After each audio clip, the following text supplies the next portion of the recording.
Learning how to program and arrange pop drums can honestly be such a daunting task because there are a million different ways that you can lay down your drums, and every single way that you do that is going to dramatically affect how the song feels and sounds. So in this video, I want to go over some of the fundamental steps of laying down drums and programming drums, all the way from trying out different kick patterns, showing you where snares can sit to kind of make sense for your instrumental, and then I want to go through how to fill it out with things like hi-hats, things like percussion loops, and at the end of this video, you should be able to see my entire process when I start programming and arranging drums, all the way from how do I find the very, very, very basic beat on that song, and then how do I fill that out with some of the more ear candy and backbeat elements that really make a song feel interesting and feel complex, but it's not chaotic to listen to. So we're going to hop into Cubase and check all that out in 1 second. I'm going to show you exactly how to program and arrange pop drums. But before we do, my name is Austin. You're watching Make Pop Music. We have weekly tutorials here where we show you everything about music production, mixing, and music business. If you like this video, please make sure you like, comment, and subscribe because that helps us out a ton. And if you want to support the channel after the video, feel free to head over to our website, Make Pop Music, where you can check out all of our content over there. We have free stuff, paid stuff, sample packs, courses, preset packs, blog posts. We have a podcast. So head over and show us some love on our website at Make Pop Music. But let's hop into Cubase so I can show you exactly how to program and arrange pop drums. When you're starting drums, I find it the easiest to start with my snare because that's going to kind of give me my basic tempo and that's going to let me know how I want the song to feel. There are a million different options that you can do when it comes to kick. But when you're finding where your snare is going to sit, I found that there's really like 3 or 4 options that you can think about when you're working in pop music. So let's go ahead and let's hear the song that we're going to start laying some drums on top of. It's just this really simple kind of MIDI loop that I got from our Melodics MIDI progression pack, and I popped it on a couple different presets.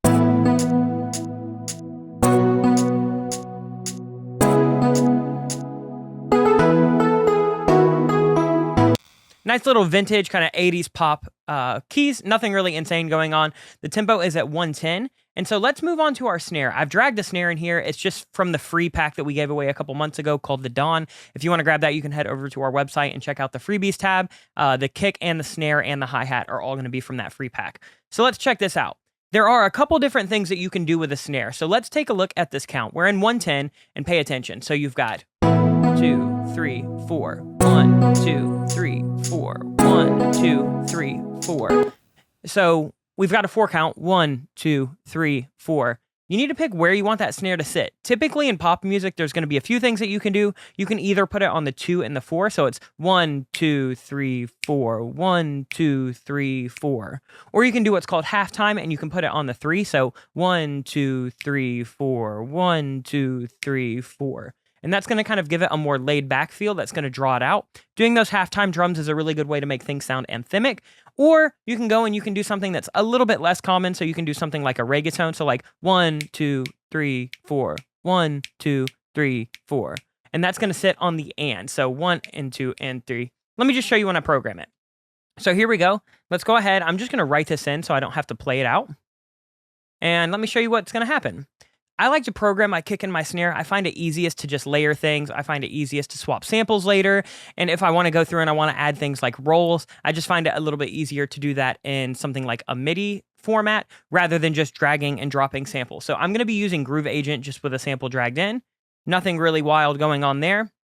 And I have my snare on D. So let's go ahead and put it right here. So here's what it sounds like on 2 and 4. So this is kind of your most basic snare progression. So if you do that, it's going to give it that nice drive. You've kind of got ample room to do whatever you want with the kicks and with the hi-hats and with all the other percussion. And you can start to kind of beatbox kicks where you want things to be. So you can kind of just play around. That's what it sounds like if you kind of go with the standard 2 and 4. Let's drag it on this 3 so you can hear what it sounds like with a halftime snare. Notice how much slower this feels. The tempo is the exact same, but it has a completely different vibe to it.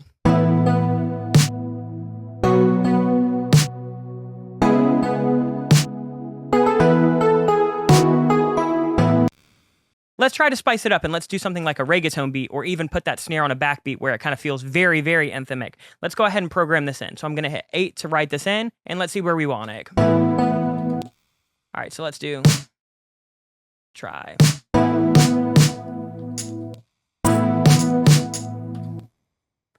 So that's kind of your typical reggaeton. And so that's going to sit right here. It's 1/16 before the 2, and it is right in the middle of the 2 and 3. So it's just on the 2 and. So 1/16 before, and then on the 2 and that's going to give you that like kind of like dance hall reggaeton vibe. It's not going to work for this song at all, but I just want to show you how to kind of lay these things down so you can have your pick and your choice over what fits the best for your song. So here's what that sounds like.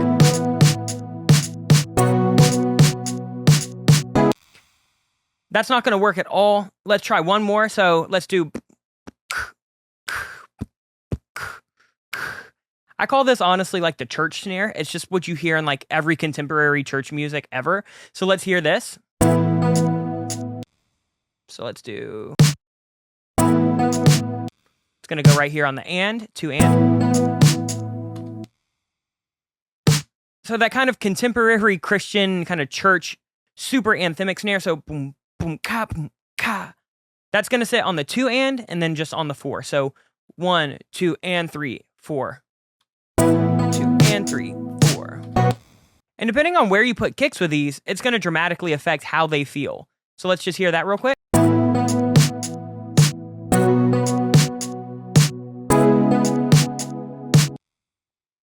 So for right now, let's just go ahead and let's grab something like the quarter note snare. I don't really need this to be anything crazy. I just want this on the 2 and the 4, and we're going to play around with some kicks. So let's hear this now. Now let's start working on kicks. I'm going to mute the snare. Those are kind of 4 patterns that you're going to hear quite a bit. I typically like to start with the very, very, very basics of where the kick is going to sit, where the snare is going to sit, and then I'll go and I'll start adding things like extra hits, ghost notes, rolls.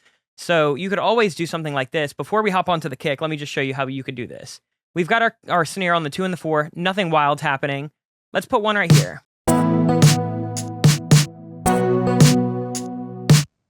You could even do what's called a syncopation, which is where it doesn't come in straight on a 2 and, similar to how we had that reggaeton, so it's going to come in on more of like a 16th note off.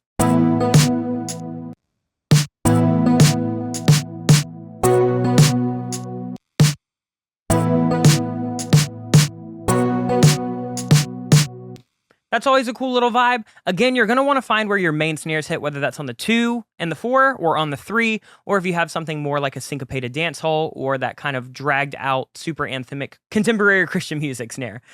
So let's just move on to the kick now so we can hear a couple different common patterns for this. One that you're going to hear in a lot of pop music is just called 4 on the floor. And that just means that there's a kick happening every quarter note. So this is super common. You'll hear this a lot in like disco pop, dance music. One thing that you can do too is if you have a 4 on the floor kick and you have that snare on the 2 and the 4, you can always highlight the kicks that are going to go under your snare, and you can just drag them down in velocity a little bit. That way you don't have such a hard-hitting kick with a hard-hitting snare. That tends to peak a limiter and it tends to kind of overload compressors. So if you want to have that 4 on the floor kick, it's not a bad idea to kind of alternate velocities. Velocity just means how hard that sample is going to play. Let's check this now.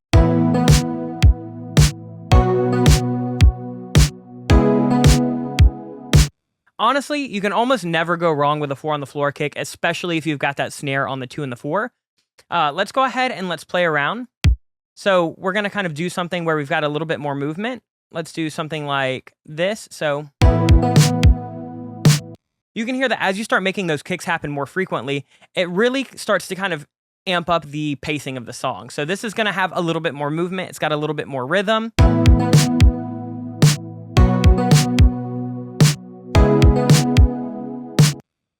That's a nice little option. You can also do something with a syncopated kick. So syncopation just means we're going to put it on the 16th note before a bar. So we're going to put this on the 16th before 2. And then we're going to pop this right here on the 2 and. And that's going to do that, which is honestly a nice little rhythm. It's something that I think fills out most songs. You can't really go wrong with either of the 3 that I've shown you. They just all have dramatically different pacings, and they kind of evoke different emotion, and they're going to allow room for different percussion that you're going to sit on top. So let's hear this now. This is just going to be a simple 3-kick syncopation.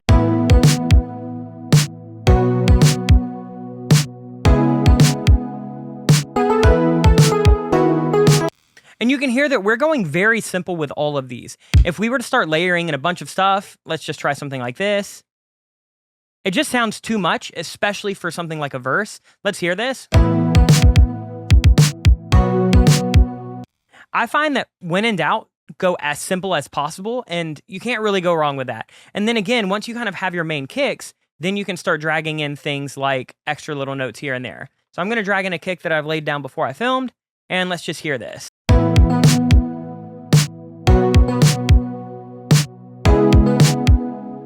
That's cool. Let's try that syncopated. I kind of like the syncopated kick a little better. So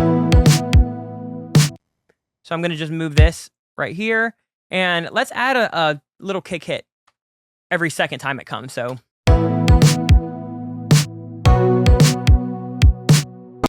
and then I'm just going to copy that. I'm going to paste this over here, and I'm going to add one more kick hit. And that's just to kind of drive up pacing. Well, you don't want this to feel like the same thing every time, but you also don't want it super chaotic where there is like no consistent rhythm and it's just chaos all the time.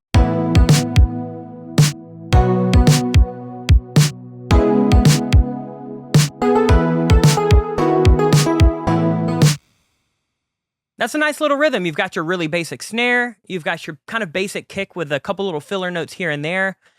We can even do something like this. Let's do a standard kind of clap, clap. I'm just going to end this note. So it's going to be 1, 2, 3, clap, clap.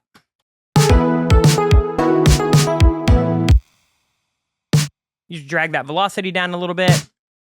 And there's like a weird kick that overlays. So we're going to take this kick out right here.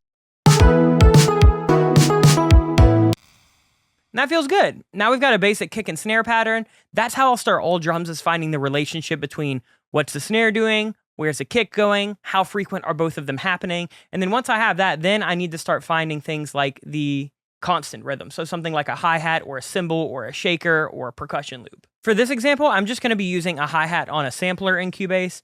And this is kind of the way that you would do trap hats, any kind of electronic hi-hat. If you're using something like a real hi-hat, I find that going into a library that's got multi-samples or using something like a live tracked loop is going to give you a lot more flexibility because there are all those different velocities and it kind of sounds a little bit different every time it's hit. So if you wanted a real hat, I say either go for something like Superior Drummer or Slate Drummer, or even on our website, you could go for something like the Sour Candy Pack or the Anderson Pack.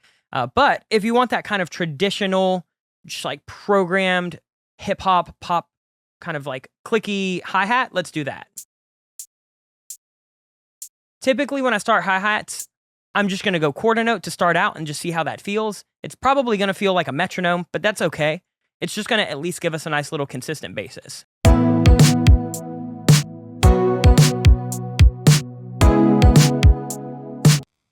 And then what I like to do is then I'll kind of try out an eighth note. So that right there is a quarter note. That just means it's happening on 1, 2, 3, 4. Now we're going to do an eighth note where it's 1, 2, 3, 4, 1, 2, 3, 4. So we're just going to copy that and paste it. And then what you're going to want to do for these is similar to what we did for that kick when it overlays the snare. Let's just drag these velocities down because you don't want it to be at the same volume the entire time. It's going to be really irritating. It's going to be really fake sounding. So we're going to drag these down quite a bit. So we've got a little bit of like movement. Because if a player was going to play this on a hi-hat, it wouldn't be the same strength hit. It would be 1, 2, 3, 4, 1, 2, 3, 4, 1. It's not going to be 1, 2, 3, 4. That's just not how most drummers will play most songs.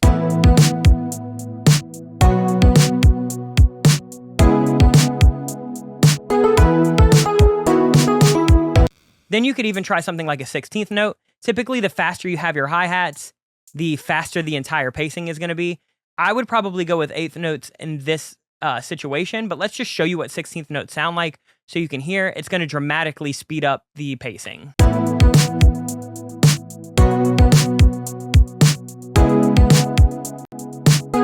And you can see for the velocities, we did hard, soft, medium, soft. So you could even go all soft. So you could go, and that's even going to make it a little bit more mellow. So let's try that in the mix.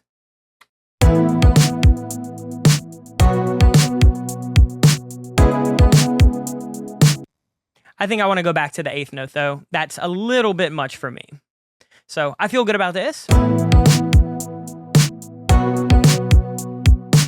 You can go with something super straight and super simple like that.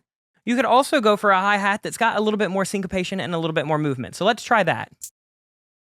Let's go ahead and let's do some more syncopated hi-hats that kind of match that kick. And what we're going to do here is just experiment.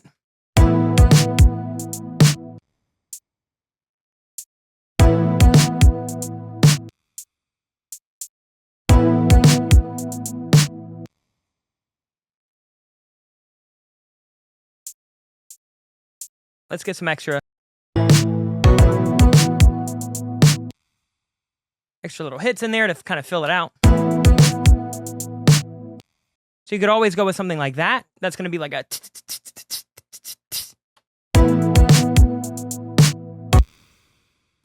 You could always try that. I don't really like it. It's a little bit too much movement. I prefer to have my hi-hats really simple, and then I'll kind of add some of that extra backbeat movement with things like percussion loops later. So let's just hear this just to hear what it sounds like.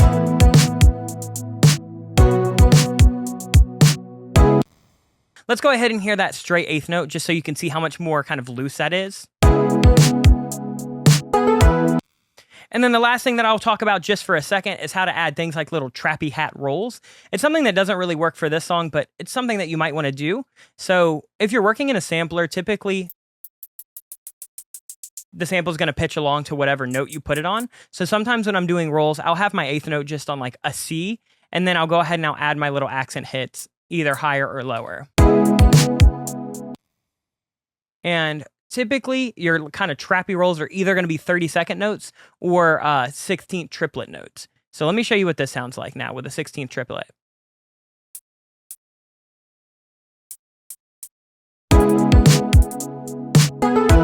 And you're really just filling in some of these blank spaces. You don't have to do anything too wild. And then if we were to swap to 30-second notes, you can hear that this is going to kind of give it more of that like straight roll.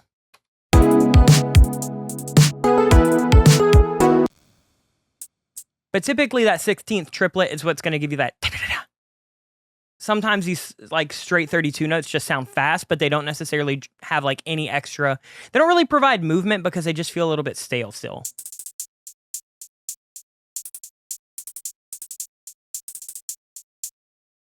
So that's kind of how you would go in and add your rolls on top. Something like this doesn't really need it, but I wanted to show it anyway. But it could be something cool, especially if you use it very, very sparingly. So let's just add one in there just to say that we did, just for the sake of this tutorial. Let's do one right here. Do a nice little triplet roll. Let's try it right here.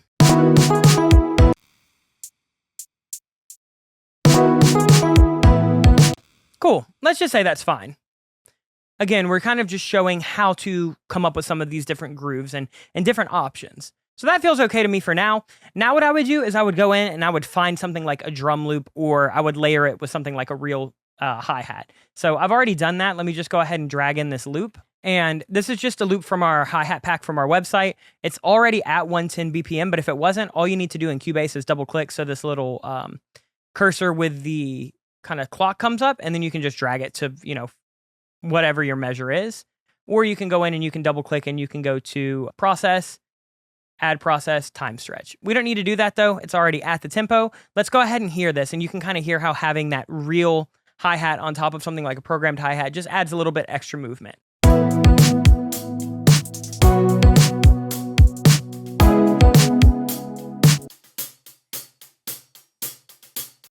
I'm going to go ahead and I'm going to take these crazy rolls out. They're a little distracting, and again, they kind of kill the groove, and that's not what you want to do. Let's take them out, and let's hear how it sounds now. Now we've got the programmed kick, the programmed snare, the programmed hi-hat, and we found a hi-hat sample or loop that just kind of fills in some of that extra gap.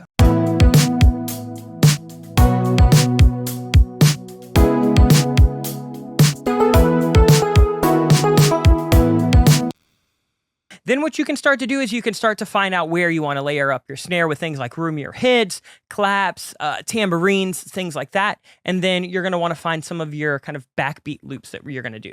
So let me go ahead and I'll drag in everything that we're going to have for this final little demonstration. And I'm going to show you exactly what it's going to sound like at the very end. So here we go. I went ahead and I found this loop from Splice. It's just an Oliver loop, and it's just a clap on the 2 and 4. Same thing as our snare. And then what I did is I just layered it right here. So I just chopped it and added it for them.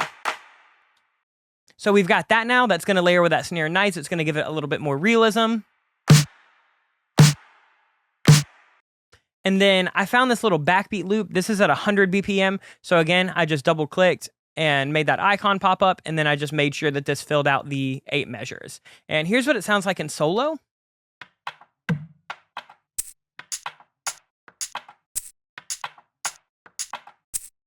And I'm a big fan of finding loops that have a little bit of extra syncopation or some little notes here and there, just extra little things that are not going to be in my kind of standard kick and snare pattern. And what that does to me is that starts to add quite a bit of movement.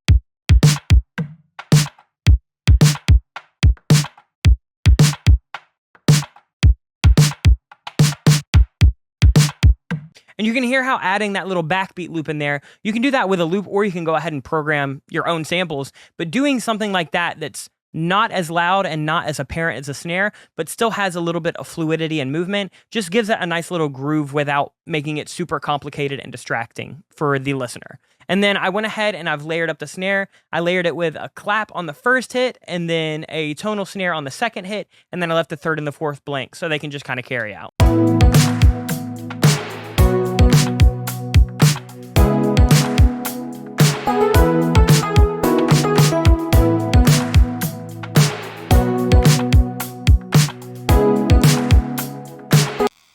And you can hear that we have a very simple drum pattern that any drummer could actually play. Anybody could drum along to or air drum to. It adds a nice little bit of movement to the synths that we have and to the melody that we kind of already had laid down before. But it's not so much that it's distracting the listener or it's stepping on the movement of the synths or it's super chaotic and it's just doing way, way, way too much. So try to remember, keep a simple kick, keep a simple snare, keep the main kind of hi-hat movement as simple as possible, and then you can go in and you can do all of your extra movement and backbeat and ear candy and swing and things like that with those additional layers that kind of sit on top. Before we go, I am just going to show you real quick what this would sound like if we use some of those other kick and snare patterns. So let's go ahead and just drag those in and you can hear how dramatically different this feels. So here is the 4 on the floor kick with the snare on that 2 and the 4.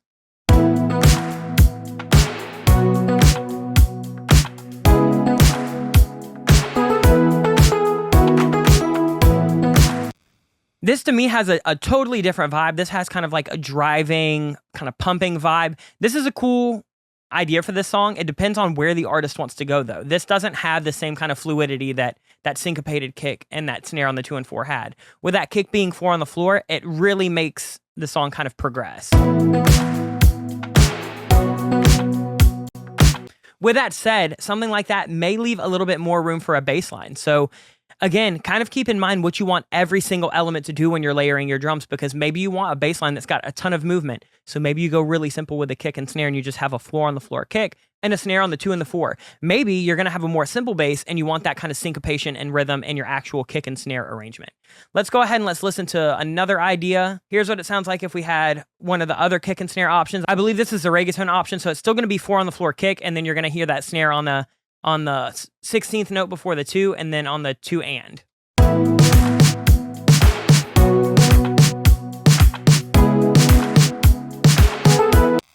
And you can hear that that is not the vibe at all for this song. So you can quickly start to understand what works and what doesn't work. Let's try the last little vibe.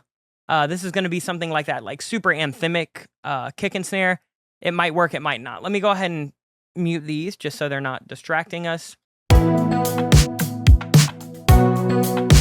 Even if we move this kick so it wasn't over that snare, it's still going to have a vibe that I don't really think is necessary for this song.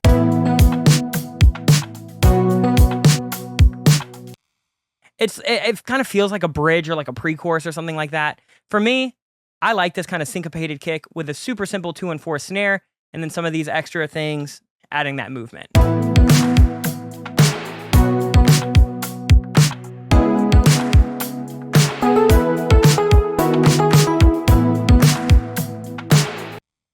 And that is my process every time I start laying down drums. Again, I like to find out where that snare is going to fit because I want to find the general kind of pacing and vibe for the song.